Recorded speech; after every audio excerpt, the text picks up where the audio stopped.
Hi everyone, welcome to the webinar. We will be starting in just a moment. We're just giving everyone a minute or two to log on. Thank you so much for being here today.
All right, good afternoon, all.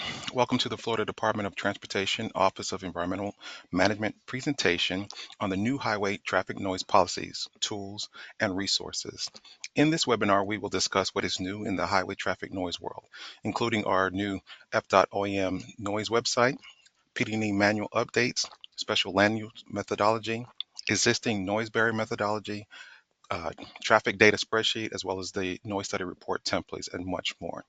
I am Neil Campbell, uh, the Florida um, FDOT's state technical lead in the Office of Environmental Management. And at this time, I'll turn it over to Javon, who will discuss the nuances of this webinar meeting. Javon? Thank you, Neil. Hi everyone, just wanted to go through really quickly how to ask your questions today because there will be a Q&A at the end of the session. So up on the screen here, um, you'll see a screenshot of what you should see on the right-hand side of your desktop screen. And that item with the question mark in it is where you're going to submit any questions today.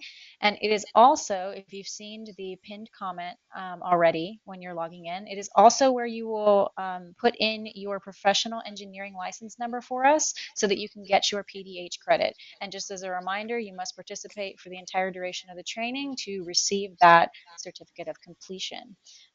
Next slide, please.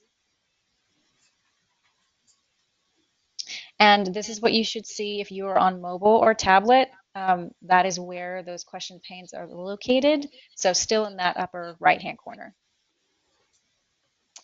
Next slide. And if you need any additional support, technical issues, anything like that, here is the address for GoTo. You can also go back to your calendar invite that they sent you. The link is there, as well as how to check your system requirements on your computer. Also, there will be a recording of this webinar and the slides. Those will be released in the follow-up email to this webinar. And I will turn it back over to Neil and Christina. Thanks, Siobhan. Next slide.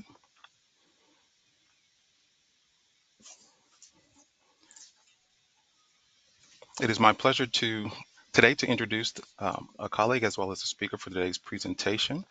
Our speaker today is Christina Schoolnard, who has over 15 years of experience specializing in performing highway traffic noise, as well as contamination, air quality, water quality, and other environmental analysis in both the public as well as the private sector. She's responsible for producing traffic noise modeling analysis and reports, contamination assessments, and air quality modeling analysis for various departments of transportation offices around the nation, with a primary focus in Florida.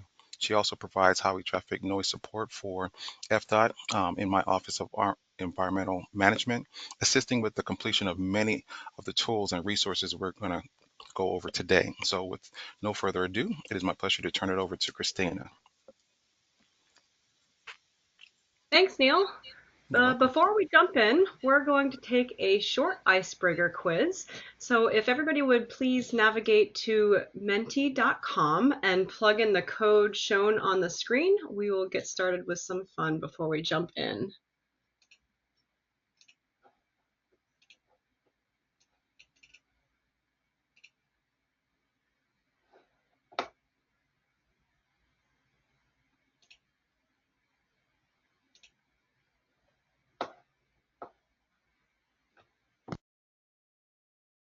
We'll give everybody a minute to sign in here.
All right, slowly seeing that number stopping climbing.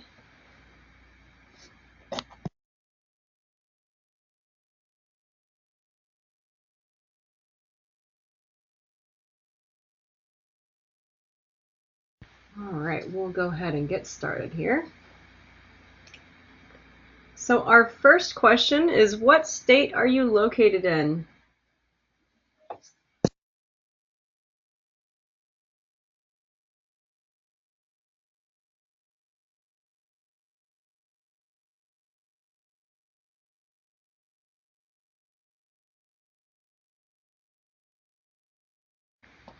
Looks like we've got several different states coming in. That is awesome.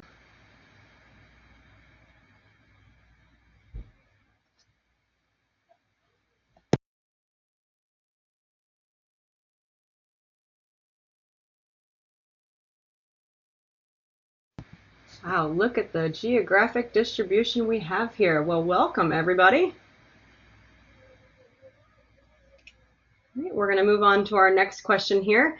Describe your experience with evaluating highway traffic noise. So your responses here are everything from this is your very first exposure to noise all the way up and through you could lead or complete a noise analysis with no supervision and everything in between.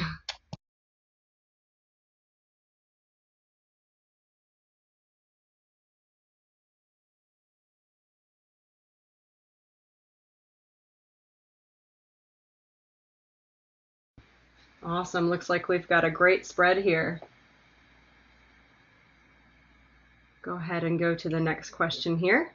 What is your affiliation? So we have Florida DOT, non-Florida DOT, consultants, non-Florida consultants, federal agencies, state agencies other than DOT, and of course other.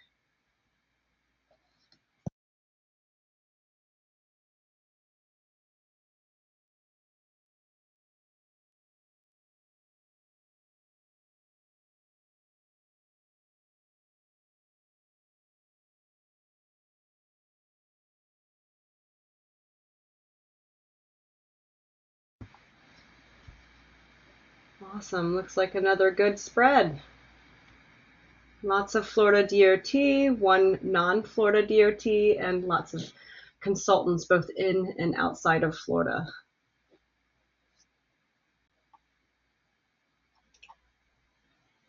All right, and our final question here is which, if any, of the new FDOT highway traffic noise tools have you used? We have the traffic data spreadsheet, the existing noise barrier methodology, special land use methodology, the noise website, and the PD&E NSR template.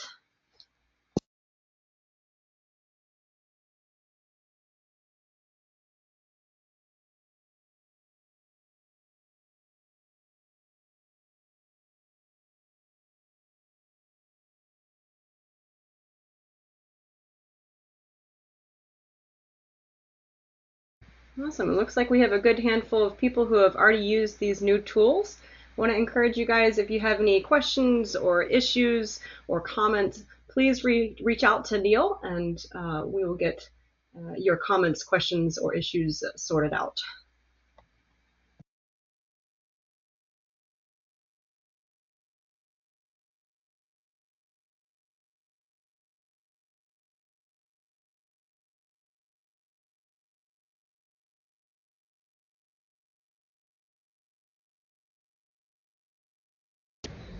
All right, thank you for your participation in our quizzes here.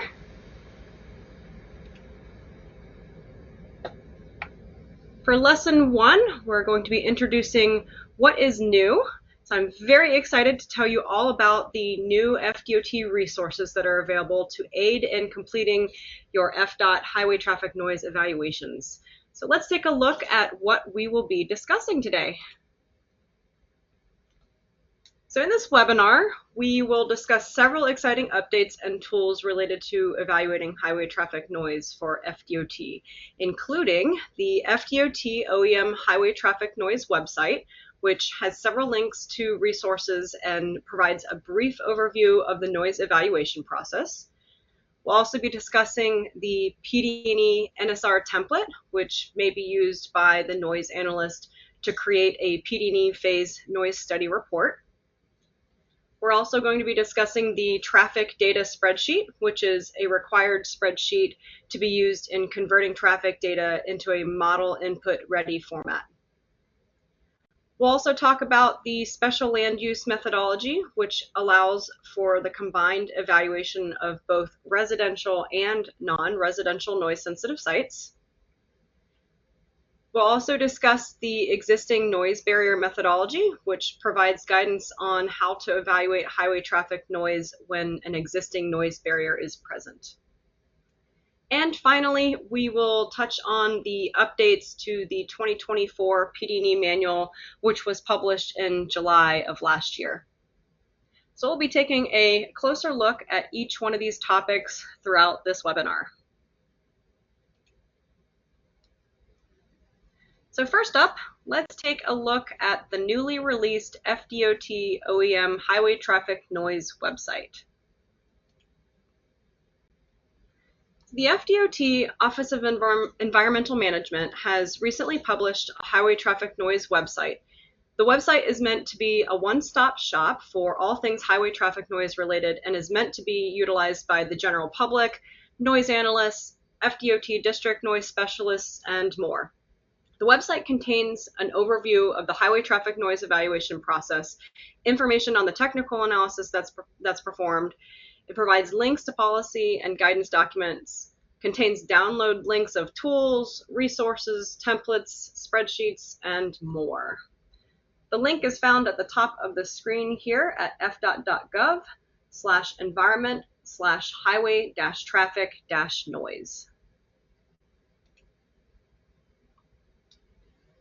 The Highway Traffic Noise website also contains a link to a Florida Turnpike Enterprise video which explains how highway traffic noise is evaluated. The 5-minute video walks a viewer through the life cycle of evaluating noise, including modeling efforts using the FHWA's Traffic Noise Model, or TNM, taking noise measurements, evaluating acoustic, financial, and engineering requirements and needs, public input and surveys, information about the data public knowledge, and much more. It's a really great visual introduction to the highway traffic noise process here in Florida. The website also features a link to the FHWA's list of frequently asked questions, where many basic questions and answers about highway traffic noise are listed.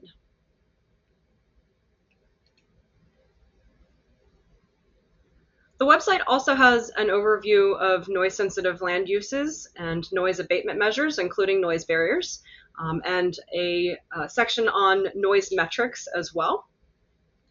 The website also features contact information for Neil Campbell, the noise technical lead at the Office of Environmental Management.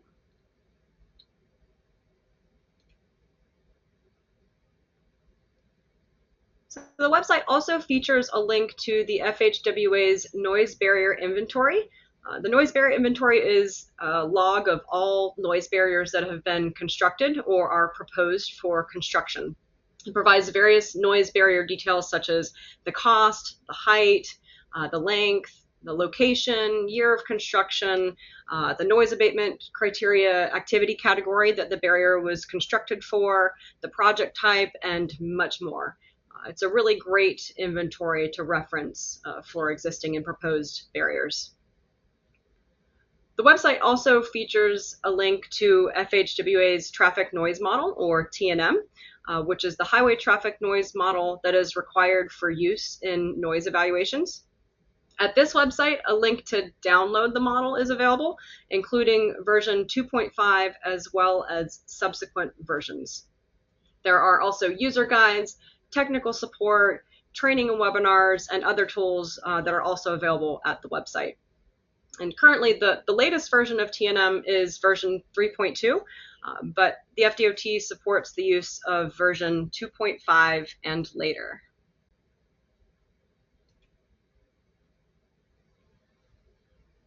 The Highway Traffic Noise website also contains links to various policy and guidance documents, including but not limited to the FDOT PD&E Manual, Chapter 18 on highway traffic noise, the FDOT Traffic Noise Modeling and Analysis Practitioner's Handbook, the FDOT Methodology to Evaluate Highway Traffic Noise at Special Land Uses, the FDOT Existing Noise Barrier Methodology, and several FHWA resources such as the FHWA 23 CFR Part 772, Noise Measurement Handbook, and more.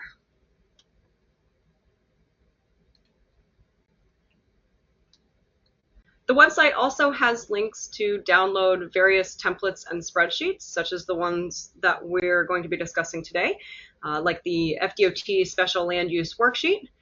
This worksheet assists in calculating the equivalent residential worth of a non-residential land use to evaluate a barrier. It also has a link to the FDOT traffic data spreadsheet, which aids in converting traffic data to a TNM model-ready format. Also, the FDOT PD&E Noise Study Report, which can be used to create a noise study report for PD&E phase projects, and much more.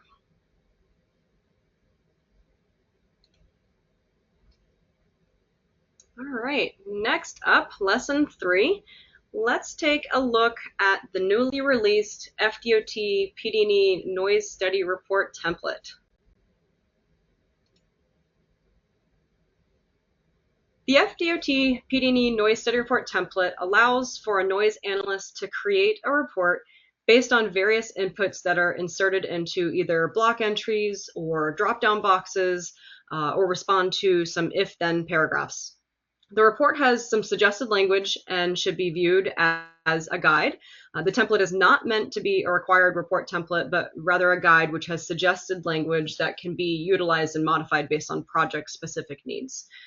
So of note, we also have a design noise study report template that is in the progress of being developed. So be on the lookout for that as well. So we're actually going to take a peek at the document here and get a little bit of a live view of what this document entails. So when you download the document, it will open up on the first page here. This first page is an instruction page. So it instructs the author on how to compile the report here. So we have various user inputs, as I mentioned. We have some blue italicized text here, which is instructional text. So you'll see that text throughout the document. It is temporary text and should be removed before the report is finalized. But this italicized text should guide the author for what to do throughout the report here. There's also block entries. So these are items that need to be replaced by the parameter indicated inside the block. So for example, roadway name, you would simply click on the block entry and enter in your roadway name, and it would completely replace that block entry, which I'll show you guys here in a second. There's also drop-down boxes. So for items like is or is not, or would not, the author would fill in the correct drop-down box, and the drop-down box would then disappear and the correct language would be inserted in, and the text will change to black instead of blue so that the report reads a consistent font.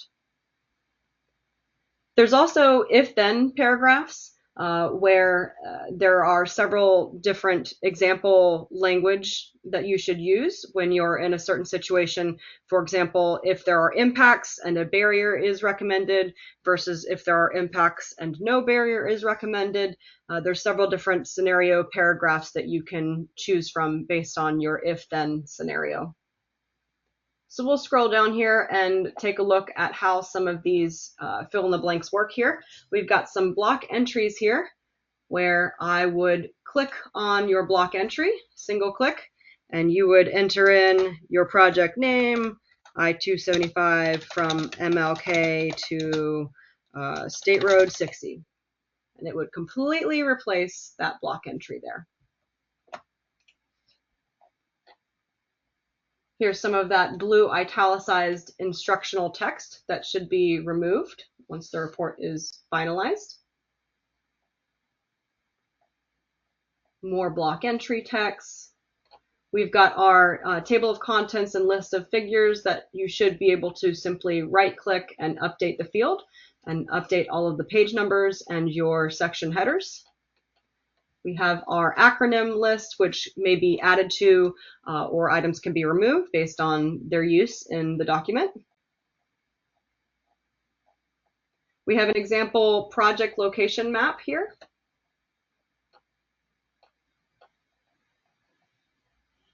Some typical sections. And let me scroll to some if-then statements here and some drop-downs. That is all pretty standard language up here. We have some date fill in the date blanks here for when validation and land use trips were made.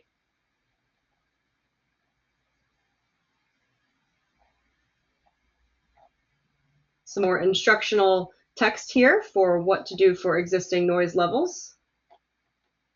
Some example tables for ambient noise monitoring.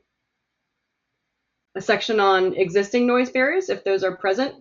Here's a good example of a drop-down box here. So you would choose either existing noise barriers are or are not, or is. A noise barrier is present, so fill in the blank there. Here's another good drop-down box, are or are not.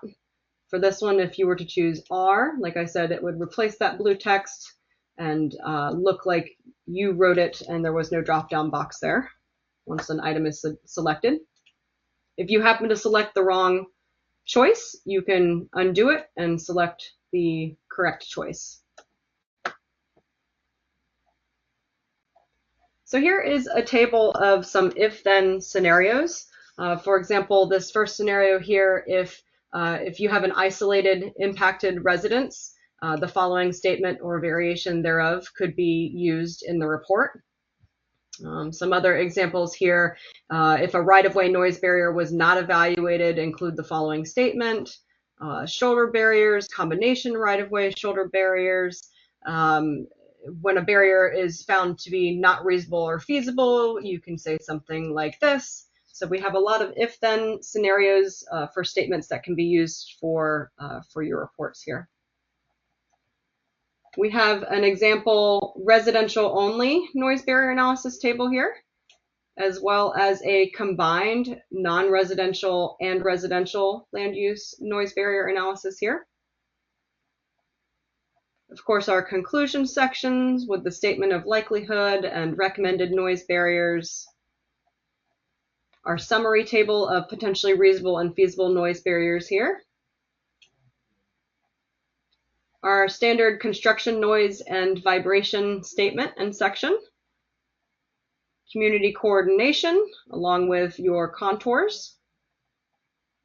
List of references, which of course can be added to or subtracted from depending on the project needs. And of course, all of your appendices, your traffic data, project aerials, predicted noise levels, validation field sheets, and your special land use equivalent resident calculation worksheets, which we'll get into later in this webinar. We do have a few example project aerials here, so different ideas you can pull from. We have not standardized maps, or we don't have any criteria for how they should look. So each project is kind of specific. So you can take some of these ideas and run with them as you see fit for your projects. So that's our sneak peek at the PDNE NSR template here.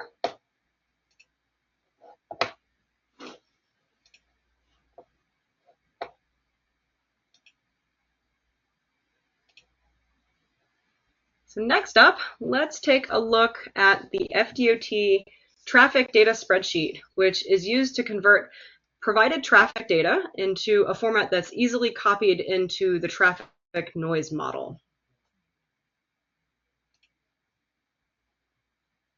The FDOT has developed a standardized noise traffic data spreadsheet. This spreadsheet, which can be found on the FDOT noise website, should be provided to the traffic engineer, who will then input the requested traffic data by traffic roadway segment for the project. The spreadsheet can then automatically identify the proper traffic data to use, so either level of service C or demand hourly volumes, whichever is lower. And then it also post-processes the data to be easily copied into the FHWA required traffic noise model. So the spreadsheet creates a table that can be easily inserted into the noise study report appendix. And it also acts as a QC tool, ensuring the proper traffic data has indeed been used for the noise study. And of importance, this spreadsheet is required to be submitted to FDOT alongside the TNM files. So as mentioned, the spreadsheet features a traffic roadway segment lookup tab, which can recall the traffic data for each roadway segment in a vertically stacked format, which matches the format required by the traffic noise model. So this format makes it easy to copy and paste directly into TNM, which would reduce the chance for typos. So it's a very handy tab there. So let's go ahead and take a sneak peek at the document itself.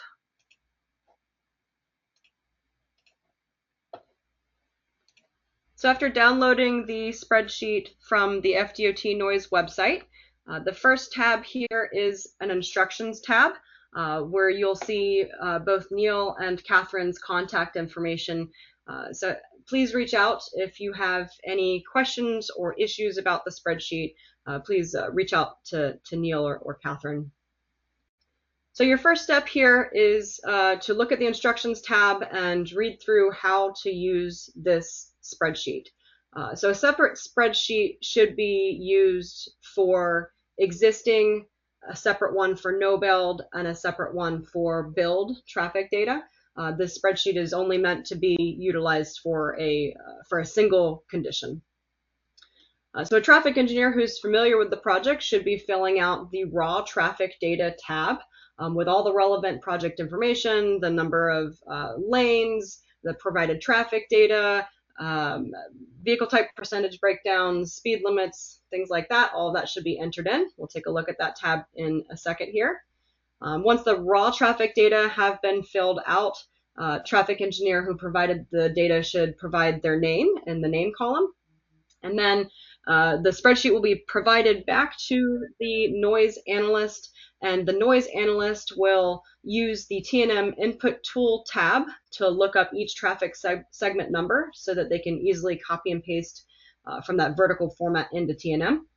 And then, as I mentioned, the spreadsheet would then be submitted to the department alongside the T&M files.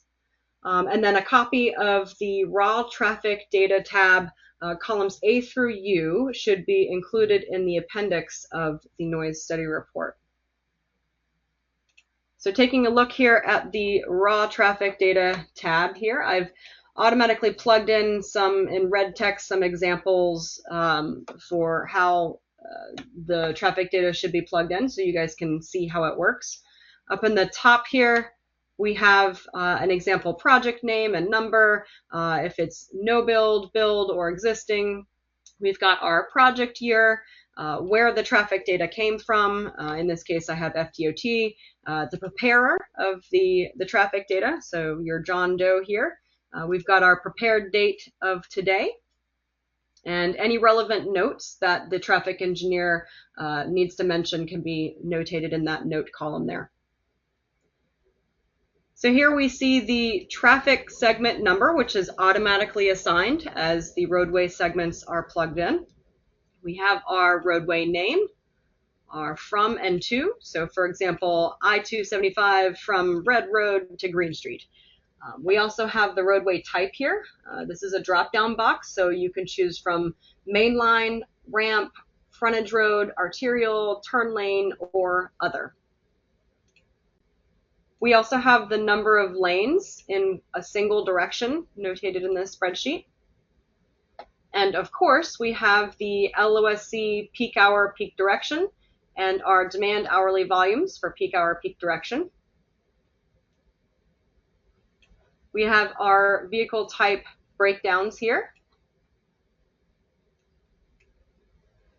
We have our standard K factor, our D factor, and of course, our posted speed. So I mentioned this spreadsheet will automatically select the correct traffic data to use. So as a reminder, here in Florida, we take the comparison between LOSC and demand hourly volumes and use the less of the two, unless it's a ramp. And I will show you here, the spreadsheet currently has identified LOSC for the data that we're using because our LOSC is lower than demand. If I were to increase this to be higher than demand, you're going to see that now the spreadsheet is calling DHV values. So I'm going to plug that back to LOSC here just for our example.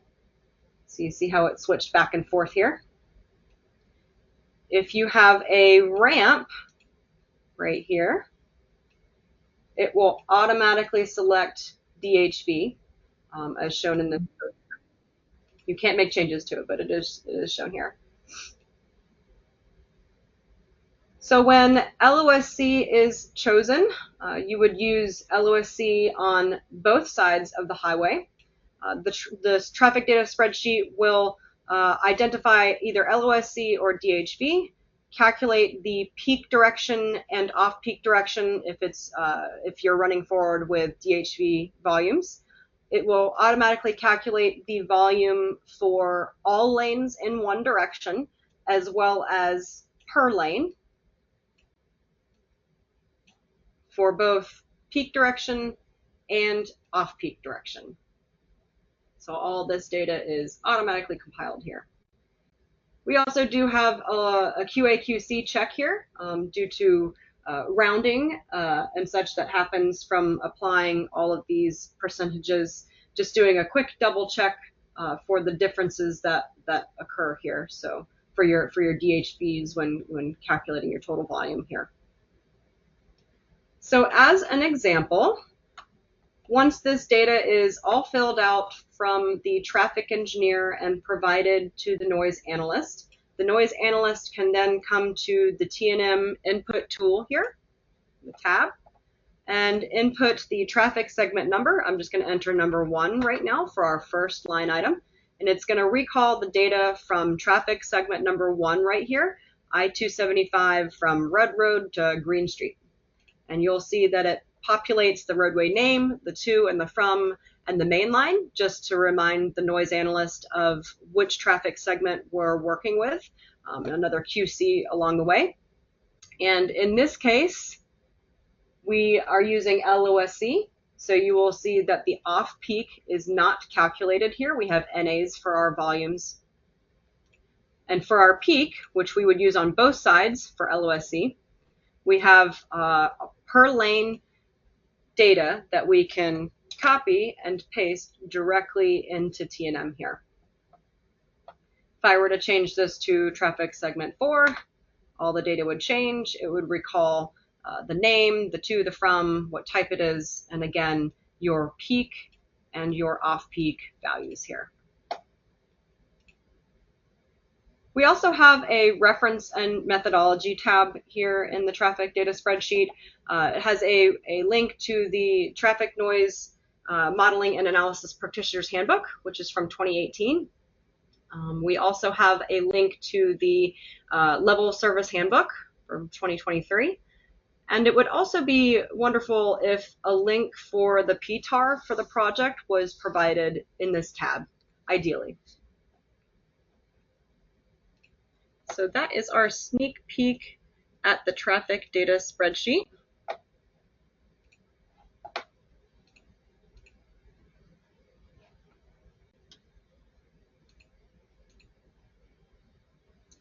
Next up, we are going to dive into the world of non-residential land use evaluations. So we're going to be taking a look at the updated FDOT special land use methodology, or in other words, the methodology that is used to evaluate non-residential noise-sensitive land uses. So a special land use, or SLU, is a non-residential noise-sensitive site specifically listed in 23 CFR Part 772. So up until recently, special land uses were evaluated using a methodology outlined in the 2009 document titled A Method to Determine Reasonableness and Feasibility of Noise Abatement at Special Land Use Locations. So over the several years here, some updates to the 2009 methodology have been identified. For example, Title 23, Part 772 of the Code of Federal Regulations was updated in 2010, just after the methodology was published. And the update to the Code of Federal Regulations changed the noise abatement criteria so that land uses and their respective decibel thresholds were not only recategorized, but additional exterior land use criteria and types were added. Additionally, the previous methodology separated the evaluation of residences and non-residential noise-sensitive sites, which prevented a barrier from being evaluated for multiple land use types. The 2009 methodology also did not have a way to preclude a low usage special land use from undergoing a full-blown evaluation, which led to increased evaluation time. So it was found that over the years, special land uses are often ineligible for noise abatement in the form of a barrier due to the difficulty in meeting the special land use usage criteria on their own. There was also no guidance on how to address the application of the 7 decibel reduction requirement of the noise reduction design goal. And finally, there were no example tables or table templates. So as a result, noise reports were inconsistently presenting various information about the noise barrier evaluations for special land uses. So this updated methodology accounts for the changes in the noise abatement criteria in the Code of Federal Regulations update. It also establishes the development of what's called an equivalent residential receptor, which is based on the usage of the special land use, and it allows for the combined evaluation of noise abatement for both impacted residences and impacted special land uses together. The updated methodology also provides a preliminary screening for low usage special land uses that would not qualify for noise abatement. It also provides direct guidance on how to apply the noise reduction design goal. And for consistency, it also provides an example of a special land use noise barrier evaluation table that could be provided in an NSR, a noise study report, or a design noise study report. So this updated methodology, of course, replaces the methodology published in 2009. So let's take a closer look at the methodology. So methodology to evaluate special land uses can broadly be broken down into about 7 different steps here, shown on the screen. The first step is to identify impacts using the Federal Highway Administration's traffic noise model. Second step would be to perform some preliminary screening. The third step is to perform your barrier evaluation and optimization process. The fourth step is to determine cost effectiveness by filling out the FDOT worksheet, which we'll take a sneak peek at.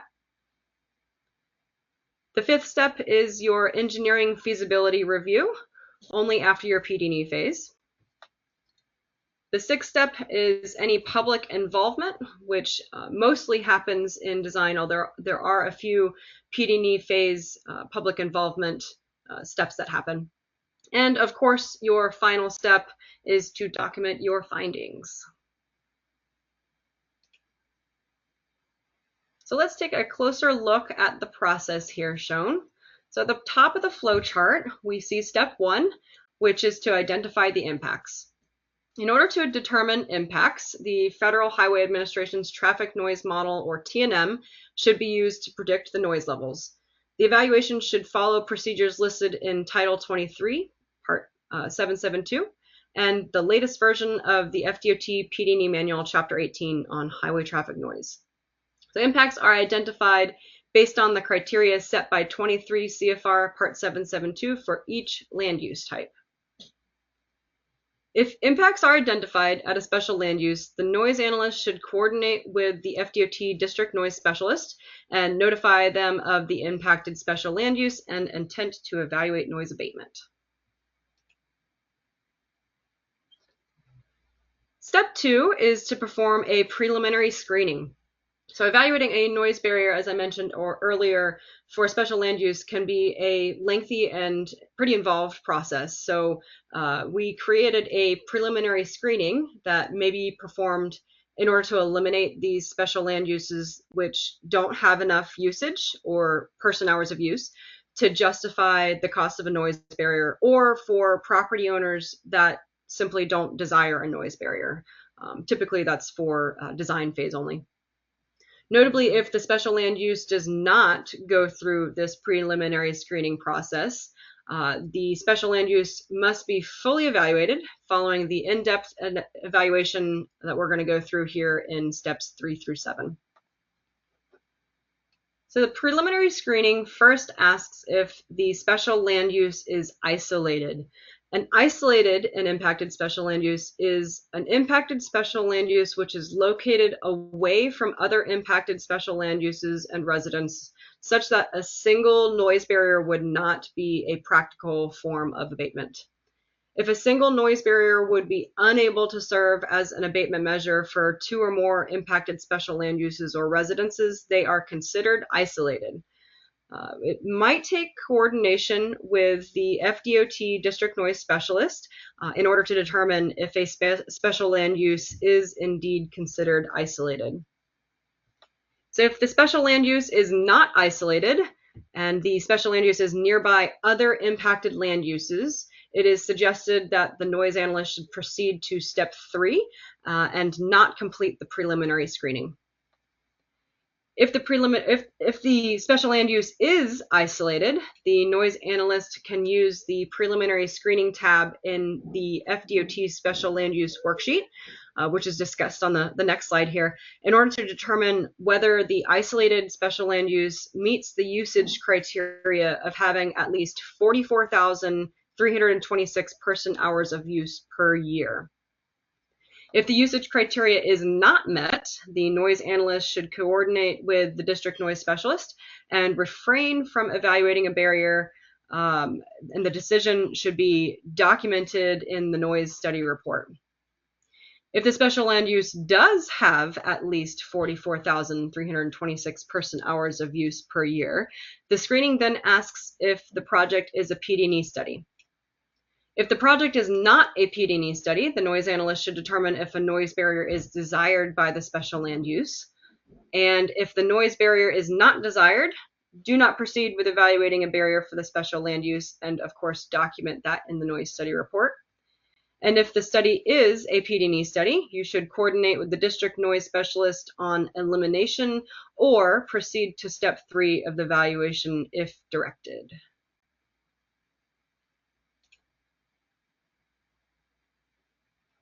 So in summary, if a special land use can achieve the minimum person hours to justify the cost of a noise barrier, a detailed noise barrier analysis should be performed using steps 3 through 7. If a special land use is unable to meet the minimum person hours using reasonable assumptions, documentation should be saved in the project file as well as the noise study report. Coordination with the district noise specialist should also occur to ensure that a full noise barrier evaluation is not needed for the special land use. So here we see the preliminary screening tab of the special land use worksheet that's to be used for isolated special land uses. So I mentioned earlier the number of 44,326 person hours per year. We calculated that by incorporating some census data from Florida for a 5-year data period from 2018 to 2022. It was determined that 2.53 people utilize the average single-family home. And it's assumed that each single-family home is available for use 24 hours a day, 7 days a week, 365 days a year. And this decision was made based upon the fact that working, sleeping, and other outdoor activities can be done at all hours of the day at a residence. So to identify the average single-family residence person hours of use per year, the average number of people per residence in Florida, which again was 2.53, was multiplied by the hours available for use per year, which is 24 hours times 365 days a year. Then 2.53 people was multiplied by the 24 times 365 days a year, which is 8,760 hours, for a total of 22,163 person hours available for use at a single residence. But because FDOT requires that 2 residences must be provided a benefit for a noise barrier to be feasible, noise barriers are not evaluated for any special land use worth less than 2 equivalent residences, or in other words, 44,326 person hours per year. The worksheet requires the special land use property owner to be contacted to inquire about usage information.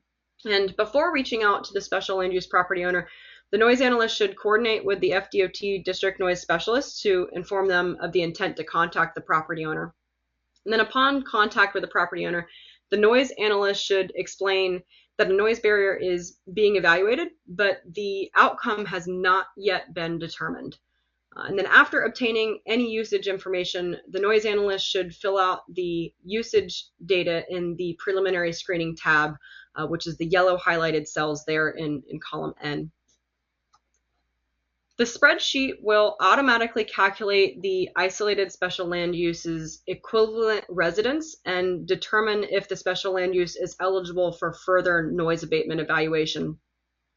If the special land use is determined to not meet the minimum number of person hours of use per day, the noise analyst should coordinate with the DOT district noise specialist and inform them that the special land use was impacted, but they failed to pass the preliminary screening analysis due to low usage. Steps 3 through 5 should not be completed for isolated special land uses which did not meet the usage requirements based upon reasonable usage assumptions.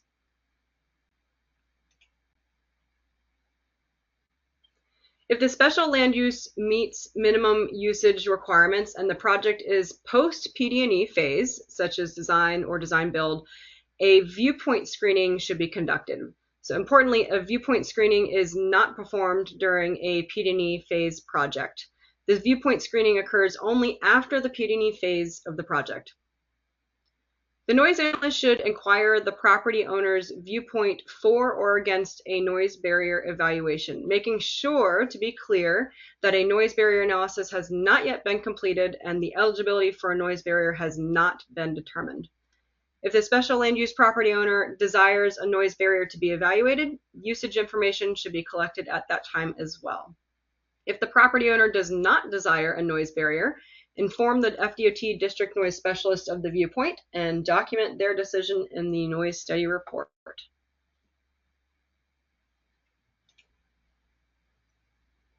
Let's move on to step 3. So step 3 is to evaluate the barrier in the noise model. The following steps should be taken to identify the optimal noise barrier length and height for the impacted special land use. First, the noise analyst should create a grid of receptors and create the unadjusted noise barrier. The unadjusted noise barrier should be fairly long, enough where the noise analyst knows that the extra length on either side of the barrier would not be providing an acoustic benefit. Next, the noise analyst should run the FHWA TNM and review the results for acoustic reductions, or in other words, a benefit if it is a 5 decibel reduction. Then the noise barrier should be optimized for each height, typically 8 to 22 feet in height in 2-foot increments. Optimizing is the process of finding the best barrier configuration that provides a benefit for the impacted receptors or an area of impact. And after completing the noise reduction results for each height evaluated, the noise analyst should then coordinate with the district noise specialist to identify the optimal noise barrier height and associated length. Let's move on to step 4. Step 4 is the process to determine cost effectiveness and reasonableness. Once it's determined that a noise barrier can provide an acoustic benefit to the special land use and meet the noise reduction design goal, the noise analyst should contact the special land use property owner to obtain usage information in order to calculate cost effectiveness. Notably, this is a different process than the preliminary screening. So as stated previously, the noise analyst should be clear to the property owner that the evaluation of noise is being performed and that the eligibility of a noise barrier has not yet been determined. After obtaining that usage information, the noise analyst should ensure that the usage data provided is reasonable. If they were provided unreasonable data, you should contact the district noise specialist and coordinate with them.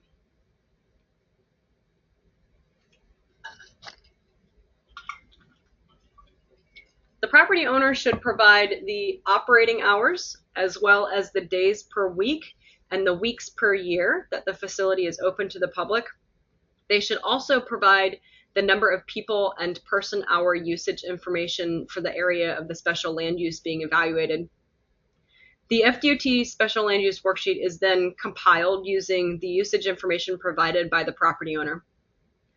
The worksheet assists in determining if the noise barrier is potentially feasible and reasonable based on usage information.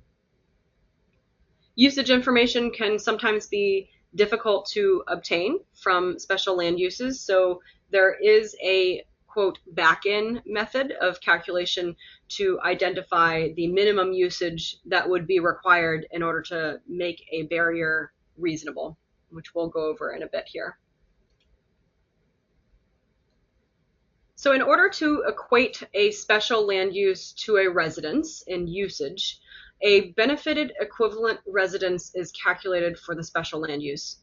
So the benefited equivalent residence, or BER, is the residential weighted value that is assigned to the benefited area of the special land use based upon usage, or person hours of use. In other words, it's the number of residences that the benefited area of the special land use is equivalent to.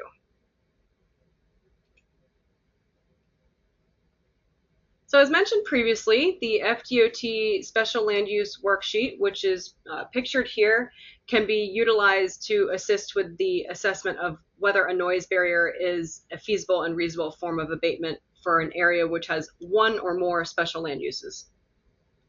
All special land uses which receive a benefit from the noise barrier should have a corresponding special land use tab filled out, which is in green at the bottom of the worksheet there.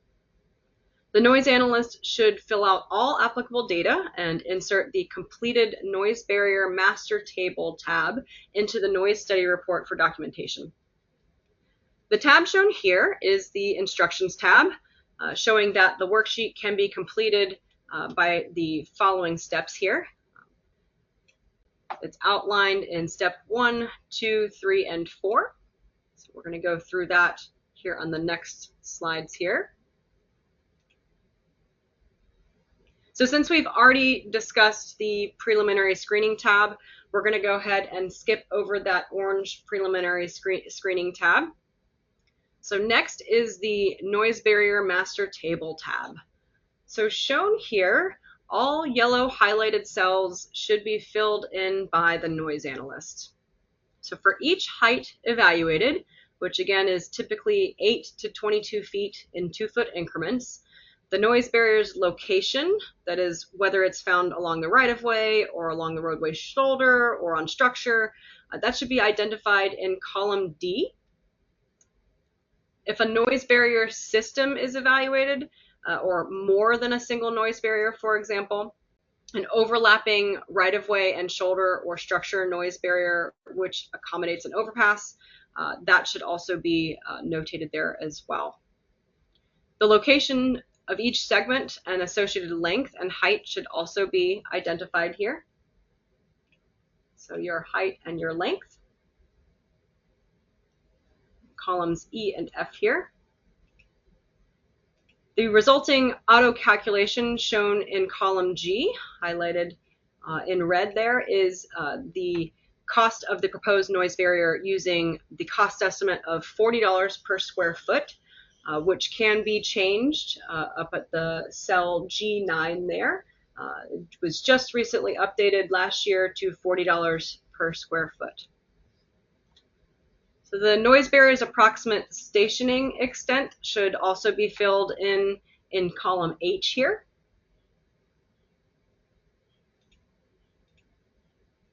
The noise analyst should also identify the number of impacted and benefited residences in column I, as well as benefited residences notated in column J.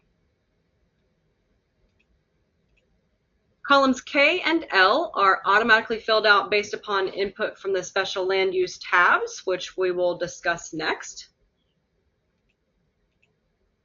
Column M is an auto calculation which adds the total number of impacted benefited residences and impacted BERs, again, benefited equivalent residents. So a noise barrier must provide a benefit to at least 2 residences, as we mentioned earlier, or BERs. So this is consistent with the FDOT PD&E manual. If a noise barrier does not provide a benefit to at least 2 residences or BERs, the noise barrier is not considered a feasible form of noise abatement.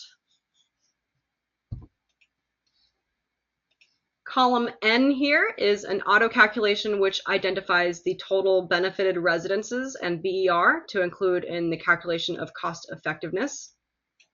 The noise analyst should also identify the average reduction and the maximum reduction that any receptor, either residential or special land use, receives from the noise barrier. This is shown in columns O and P. If the maximum reduction value is at or over 7 decibels, the noise reduction design goal has been met. If the maximum reduction is below 7 decibels, the noise reduction design goal has not been met by the noise barrier, and the impacted noise sensitive sites do not qualify for a noise barrier. Column Q is another auto calculation of the cost per benefited equivalent residence. This step divides the cost of the proposed noise barrier by the total number of special land use BERs and benefited residences. The worksheet then determines if the cost per benefited residence and or BER is less than the threshold of $64,000. If the cost per benefited residence and or BER is less than $64,000, then the proposed noise barrier is considered cost reasonable. If the cost per benefited residence and or BER is greater than $64,000, the proposed noise barrier is not considered cost effective, and column R, highlighted here, will also auto-populate a not reasonable result. An engineering review is, of course, not required. If the barrier is less than $64,000, that column R there would populate as reasonable. So I mentioned earlier that there is a back-end calculation method. There is a back-end calculation in columns T and U, highlighted here. These columns allow for the number of additional BERs and or person hours per day that would be required in the benefited area to be cost effective. This aids greatly when usage data for a special land use is not available. So that back-end calculation very well might be what you rely on in order to plug in your usage data and get your minimum usage that's required for a noise barrier to be cost reasonable. So after these yellow highlighted cells have all been filled in, the details of each special land use should then be entered into the yellow cells of each of the corresponding SLU tabs, which we'll discuss next. And after the completion of the table, the noise barrier master table tab, as I mentioned earlier, should be provided in the noise study report. So let's take a look at the special land use tabs now. So each tab named SLU, and highlighted in green there at the bottom, they all have to be filled out if they have a special land use which receives a benefit. So all special land uses which receive a benefit from the noise barrier should have one of these corresponding SLU tabs filled out. So each of these special land use tabs have built-in calculations and assumptions to equate a special land use area to an equivalent residence, or the total number of residences that the area evaluated at the special land use can be equated to based upon the hourly usage. This facilitates a collective reasonable cost evaluation, which incorporates the usage from both residences as well as special land uses. So step one here, outlined in red, is a built-in calculation which identifies the person hours per year for the average single-family residence in Florida. Again, taking that the hours a single-family residence is available for use in a year, dividing it by 2.53 persons, which is the average number of people in a single-family home, resulting in 22,163 residential person hours per year available for use in one single-family home. Step A2, shown here in red, requires the input of usage information from the special land use.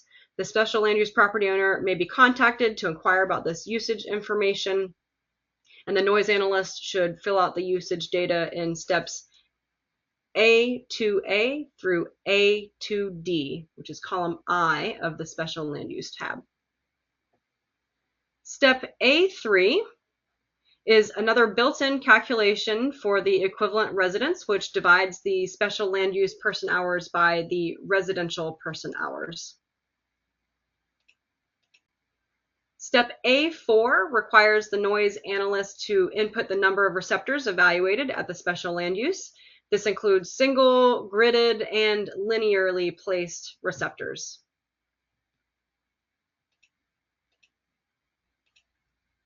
And then in the barrier evaluation section of the special land use tab, the barrier location, which again is either the right-of-way, the shoulder, or on structure, the height of the barrier, the length of the barrier, all of that will be auto-populated from the noise barrier master table tab. The number of impacted and benefited receptors, which is column F, and the number of benefited receptors, which is column G, should both be filled out. This goes for each height and length evaluated. The spreadsheet will then automatically calculate the special land use's impacted and benefited equivalent residential value and the benefited equivalent residences in column H and I, respectively. The equivalent residence is calculated by dividing the person hours per year available for use at the special land use by the person hours per year available for use at a residence. The percentage of receptors benefited is also identified to support calculating the benefited equivalent residence, or the number of benefited residences that the special land use is worth. And then, of course, each completed special land use tab should be provided in the noise study report for each special land use evaluated for the barrier.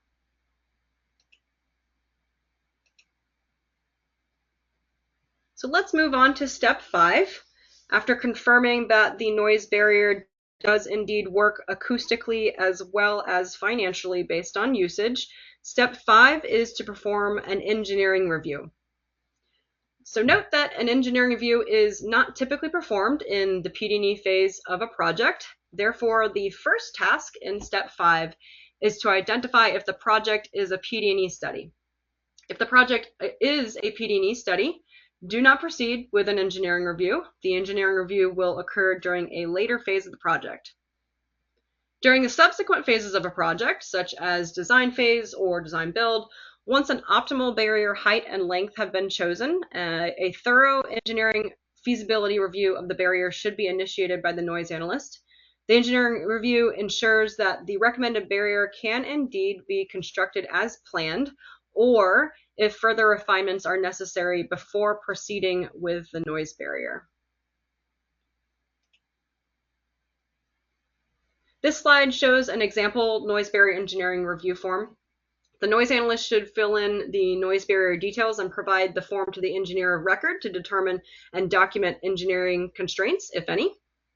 The following concerns should be addressed: design and constructability, drainage, utility needs, safety requirements, maintenance, right-of-way acquisition, legal issues, outdoor advertising issues, and any other issues that could be a hindrance to the barrier being constructed. Additionally, the engineer of record should make a final determination if the noise barrier can indeed be constructed as proposed, or if any modifications are needed. If modifications are needed, the noise analyst may need to remodel based on the changes needed in order to verify the noise barrier meets acoustic and cost requirements. The form should then be returned to the noise analyst and provided in the appendix of the noise study report. Step 6 is public involvement. So public involvement should occur throughout the life cycle of a project. Several public involvement tasks related to a noise barrier are typically performed, including public hearings, public information meetings, determining a special land use's support for or opposition to a noise barrier via a noise barrier survey to property owners, and identifying the number of users at a special land use by coordinating with the special land use owner. Of importance, all engineering conflicts must be resolved before a special land use property owner is solicited for their desire for or opposition to a noise barrier via an official survey. Public involvement during a PD&E phase study will typically contain 2 major events: a public workshop, which is sometimes also referred to as an alternatives public workshop, and a public hearing. At the public workshop, the noise analyst should discuss noise-sensitive sites within the project corridor. The discussion should include a description of the analysis procedures and the potential for traffic noise impacts utilizing generalized noise contours. At the public hearing for the project, the noise analyst should be prepared to discuss site-specific results of the noise study, including potential locations of impacted receptors and the potential for further noise abatement consideration during the design phase, if applicable. A draft noise study report should also be available to the public by the time the public hearing occurs. Step 7 here is to document the results of the noise study in a noise study report. In the noise study report, the noise barrier types, lengths, and heights evaluated and the evaluation results for each barrier evaluated must be documented in the noise study report. The PD&E phase reports are referred to as noise study reports, and the subsequent design phase reports are now referred to as design noise study reports. So this change was recently made in the PD&E manual update, which eliminated the term noise study report addendum for design noise study reports. So a table documenting the noise barrier types, everything, the heights, the lengths, the cost, the minimum required person hours for the noise barrier considered cost reasonable, all of that must be completed and provided in the noise study report. An example table, we'll go over an example table in the next slide here. Additionally, all impacted special land uses for which a barrier analysis was performed must have that FDOT special land use tab completed and provided in the noise study report as well. And then all impacted special land uses for which a barrier was not performed due to preliminary screening must be documented, and the assumptions used and why a noise barrier evaluation was not performed must be documented in that noise study report as well. So this is an example table that can be provided in the noise study report. The table lists the barrier scenario ID, the barrier location, if it's on the shoulder, structure, or near the right-of-way, the various barrier heights that were identified, the barrier lengths, the barrier total cost,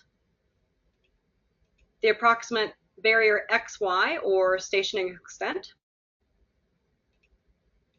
the total number of residences impacted and benefited by the noise barrier, the total number of benefited residences, the number of impacted and benefited equivalent residences for special land uses, the total special land use benefited equivalent residences, the total impacted and benefited residences and special land uses,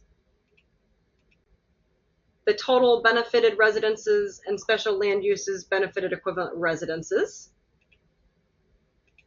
the average decibel reduction, the maximum reduction to identify if the noise reduction design goal is met,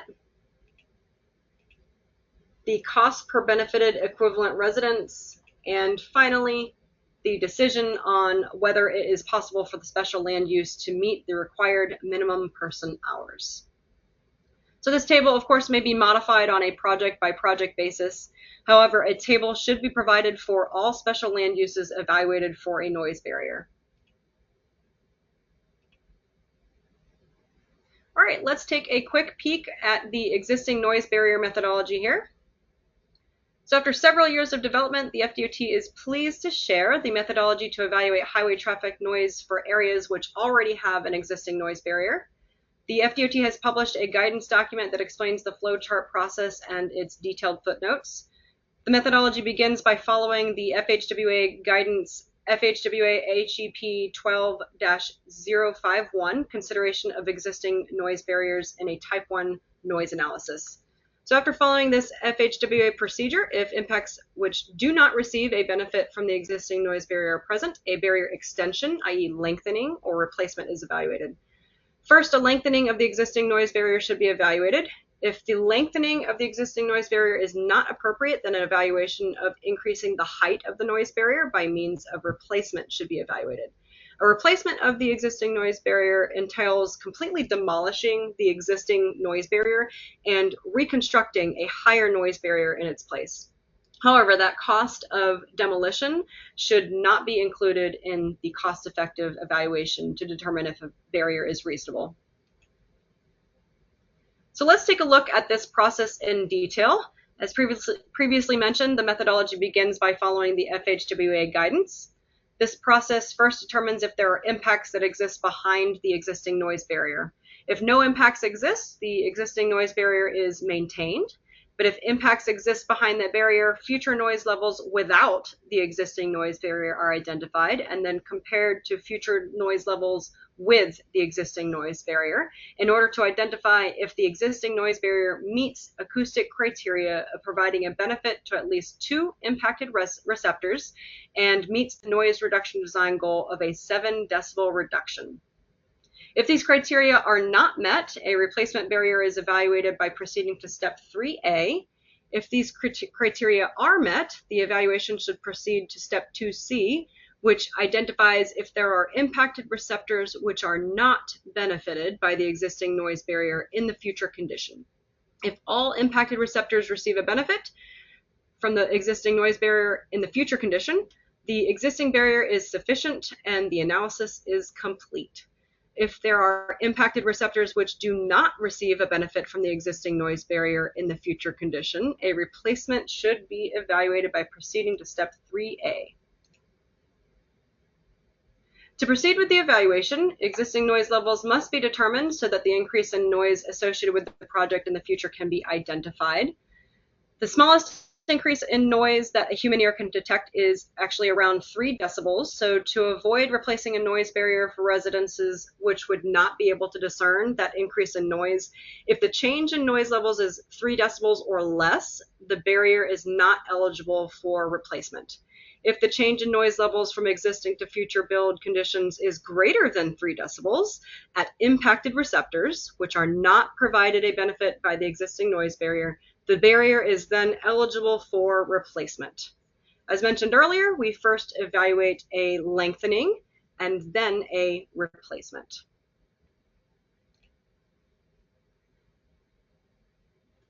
So a noise barrier is not eligible for replacement if it is located on structure and or along the roadway shoulder and a change in the line of sight is not present.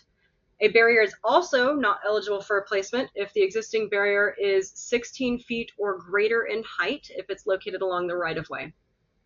If the existing noise barrier is not located on structure and or along the roadway shoulder, or a change in the line of sight is possible due to a replacement noise barrier, and the barrier is not 16 feet or greater, the barrier is eligible to be evaluated for a replacement noise barrier. The replacement noise barrier must be found to be reasonable and feasible, excluding the cost of removing the existing noise barrier in order to be recommended further. If the replacement noise barrier is found to be reasonable and feasible, coordination with the district noise specialist should occur. As previously mentioned, the FDOT has developed a detailed guidance document to lead the noise analyst through this process. Detailed descriptions of the flow chart are provided along with footnote explanations, and this document can be found at the previously discussed FDOT OEM Highway Traffic Noise website. So finally, let's take a look at some of the recent updates to the PD&E Manual Chapter 18 that were published in July of this past year. There were several important updates that occurred with the 2024 publication of Chapter 18 of the PD&E Manual.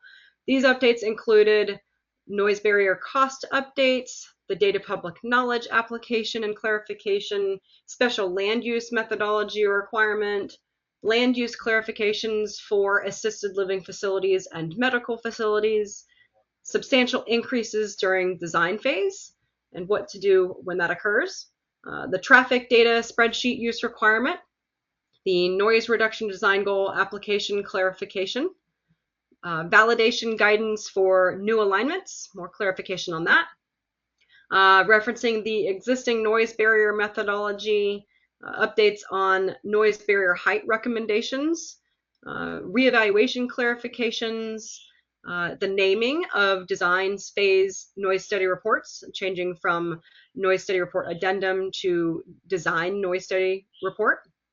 And the cover page template, the MOU, was updated. An update of the references and many other minor changes that we'll go over. So first up, the cost updates. There were several cost updates that occurred with the 2024 publication of Chapter 18.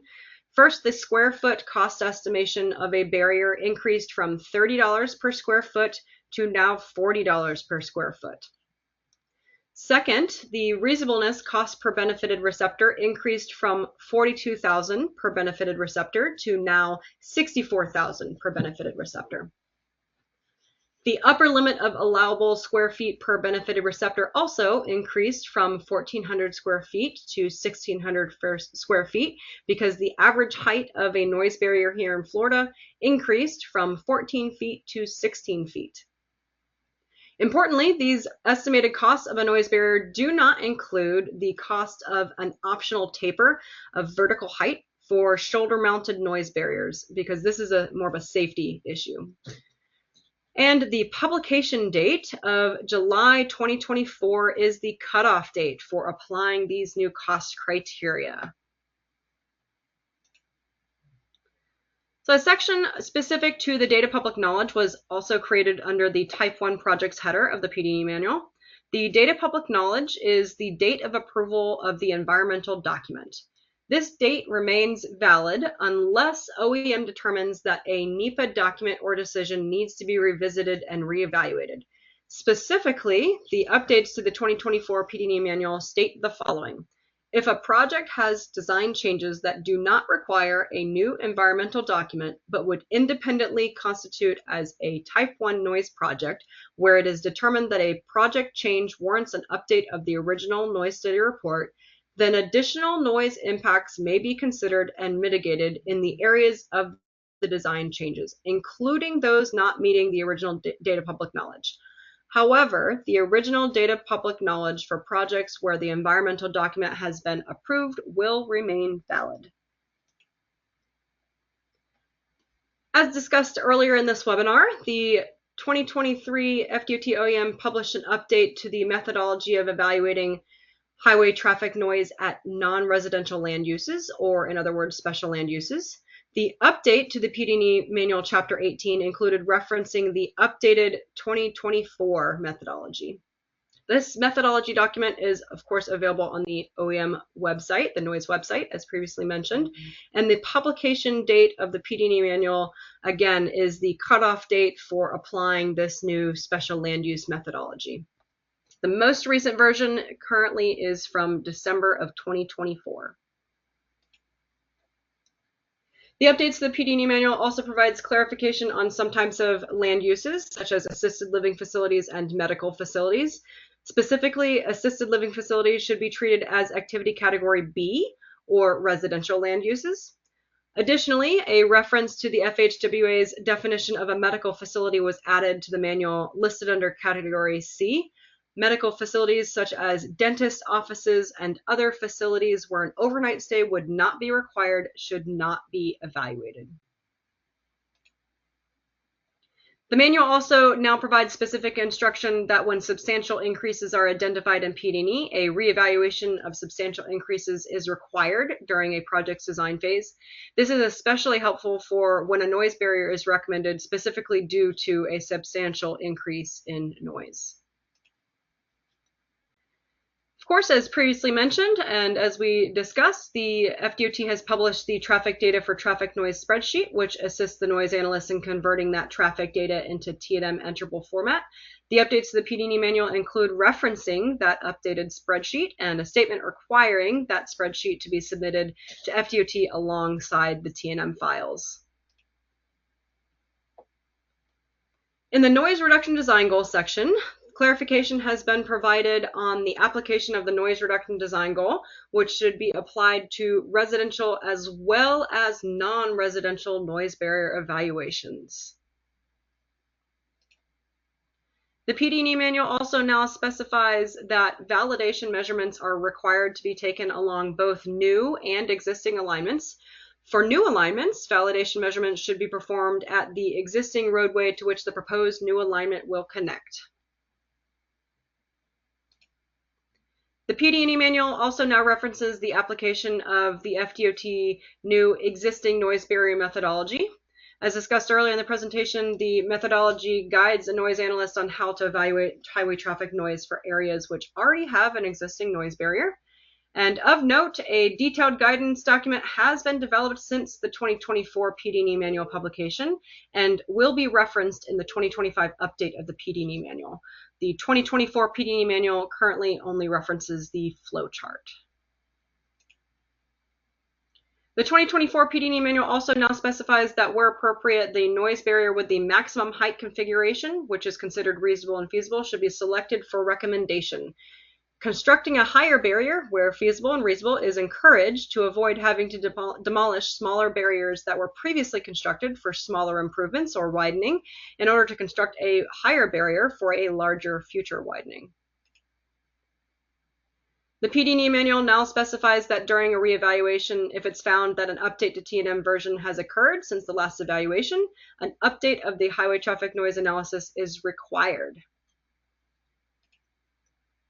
As mentioned previously, the name of Design Phase Noise Study Reports has now been changed from Noise Study Report Addendum, or NSRA, to now Design Noise Study Report, or DNSR. The term Noise Study Report Addendum is no longer applying to Design Phase Noise Study Reports. The Memorandum of Understanding text found on the cover pages of the Noise Study Reports has been updated based on the latest MOU agreement date. And of course, the list of references at the end of the chapter have also been updated. Additions include the FDOT existing noise barrier methodology, the FDOT special land use methodology, the FDOT traffic data spreadsheet, and more. Updated references also include the FHWA and FDOT MOU and the FDOT design manual. The previous 2009 special land use methodology was, of course, removed from this list of references. So that concludes the list of updates from the 2024 PD&E manual update. As a sneak peek to the updates expected in 2025, the updates to the 2025 PD&E Chapter 18 include moving a lot of this information out of the chapter and into the FDOT Traffic Noise Modeling and Analysis Practitioner's Handbook. The regulation information will remain present in the PD&E manual, while the how-to evaluate guidance will be moved to the Practitioner's Handbook. The updated Practitioner's Handbook is expected to be published before the 2025 PD&E manual update. Therefore, there will be no gap in between the removal of the information from the chapter to the Practitioner's Handbook. So be on the lookout for the announcement of the updated handbook soon. So now we are going to take any questions. I know we're a little short on time here at the end, but feel free to type in your question in the chat box there, and we will answer a few of those questions as time allows. Yeah, Christina, we have a handful of questions. We've had a number of really good questions throughout this webinar. Thank you to everyone who's posed these great questions. Give you a little bit of a break. You've been talking for a while. Give you a chance to get a drink of water, and then I'll field some questions for you, and then I'll funnel some to you. One of the questions we got from one of the attendees is, what's the difference between a noise wall and a noise barrier? From what I understand, they are two different types of noise abatement.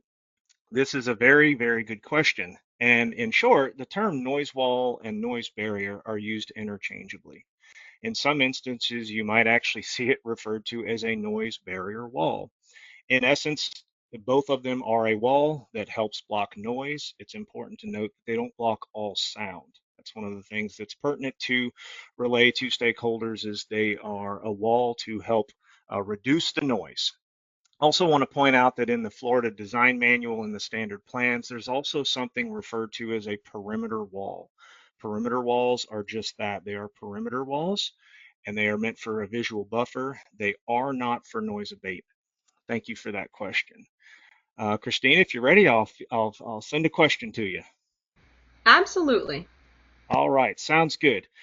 Okay, for this is a noise traffic spreadsheet question, and the question is, will this be replacing the various district versions, and will the raw traffic page and TNM input sheets have print out options like the previous District 1 version? Great question. Yes. So the traffic data spreadsheet that was discussed today is intending to replace the various traffic data spreadsheets by the various districts.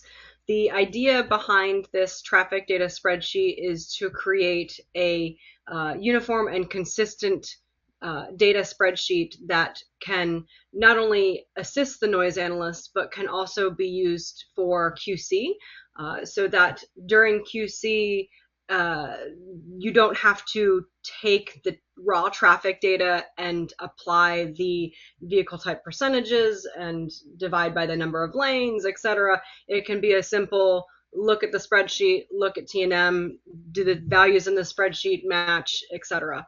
And then as far as the printout goes, yes, the idea is for the raw traffic data tab to have the ability to print, although it definitely depends on how many rows of traffic data segments that the project has. So I don't believe that the current spreadsheet has a predefined print embedded in the spreadsheet because of the various number of traffic roadway segments that can be found in each project. So some projects might have just a few rows, 1 to 5, while other projects might have quite up to 100 or more. So Excellent. Thank you so much for that response. So looks like we probably have time for maybe one more question, and this one's about SLUs. It says, is there a specific public involvement process to determine if the SLU desires a barrier, or is that process project specific? I do know that there are barrier surveys that go out during the design phase after the engineering review is completed, where the surveys are fairly standardized, although they can differ by project.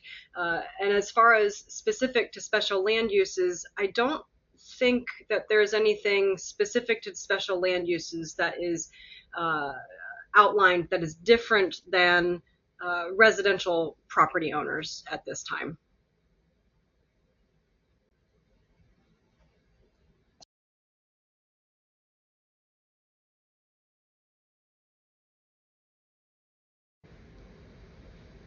Do we have time for one more question?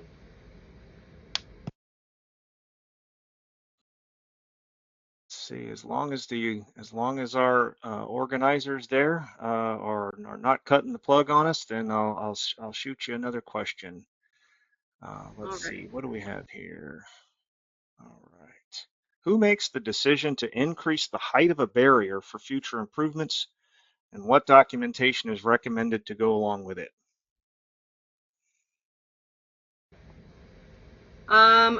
If I'm interpreting the question correctly, is this referring to an existing noise barrier that may be too short, and then a subsequent project occurs where we need to evaluate replacing that barrier? Is that what I'm interpreting? Uh, I guess so. That was all that was in the question. So I think that's what you can go with. Okay. Well, in that case, the existing noise barrier methodology process would be followed. And in some cases, this is going to be fairly project specific on whether or not the district decides to replace a noise barrier. If you follow the existing noise barrier process, the flowchart process there, as long as those criteria are met, the district has the option to go ahead and replace that barrier. But ultimately, the decision lies in the district's court there.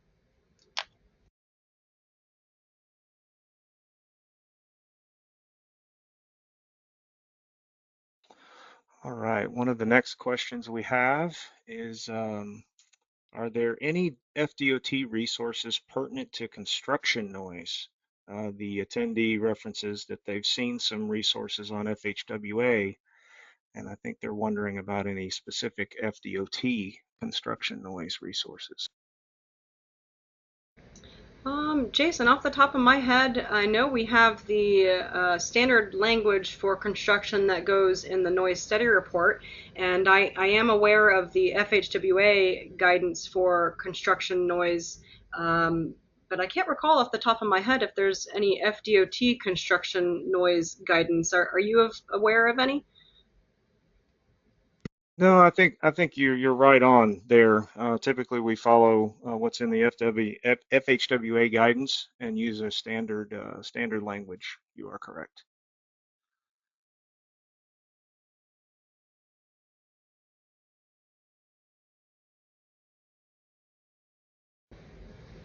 All right, so we're running about 5 minutes over. If you guys have any other questions or comments, please feel free to reach out to either Catherine Bradley or Neil Campbell at the FDOT Office of Environmental Management. The contact information shown here on the screen. And we thank you for attending.